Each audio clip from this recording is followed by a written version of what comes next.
ఇప్పుడే ఐఐటి ముంబై చూశాను. ఏదైతే రూకార్ట్ సబ్జీ కూలర్ కొత్త ఇన్నోవేషన్ తీసుకొచ్చారు.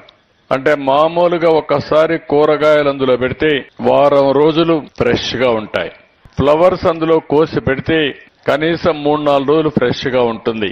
అదే మాదిరిగా ఫ్రూట్స్ అందులో పెడితే హార్నెసింగ్ కూడా ఏదైతే అది అయిన తర్వాత మనం సీజన్ కావాల్సిన అవసరం ఉంది, దానికి కూడా అయ్యే పరిస్థితి వస్తుంది. అంటే ఇలాంటి టెక్నాలజీస్ చాలా వచ్చినప్పుడు నేను ఒకటే అన్న, ప్రూఫ్ ఆఫ్ కాన్సెప్ట్ కి మా రాజశేఖర్ గారు సెక్రటరీ గారితో ఇప్పుడే మాట్లాడి వీలైనంత వరకు మినిమం ఒక 50-100 ఆర్డర్ చేయండి, రేపు ఒక వారం లోపల ఇక్కడ పెట్టించండి. ఎట్లా పనిచేస్తాయో చూసిన తర్వాత రైతులకు పెద్ద ఎత్తున ఇవి కూడా సప్లై చేస్తే నేచురల్ ఫార్మింగ్ రైతులందరూ దీన్ని వాడితే ఇంకా ఆదాయాన్ని పెంచుకునే పరిస్థితి వస్తుంది, ఫ్రెష్నెస్ వస్తుంది. అది కూడా చేయమన్నాం. ఇంకొక పక్కన వీటికన్నిటికీ లాజిస్టిక్స్ కూడా వర్కౌట్ చేయాలి. ప్రొడక్షన్ రైతు సాధికార సంస్థ చేస్తే లాజిస్టిక్స్ అన్ని కూడా ఏదైతే మార్క్ఫెడ్ ఉంది, మార్క్ఫెడ్ ను కూడా ఇన్వాల్వ్ చేయమన్నాను. అది కూడా ఇన్వాల్వ్ చేసి మార్క్ఫెడ్ ఈ కార్యక్రమాన్ని పెద్ద ఎత్తున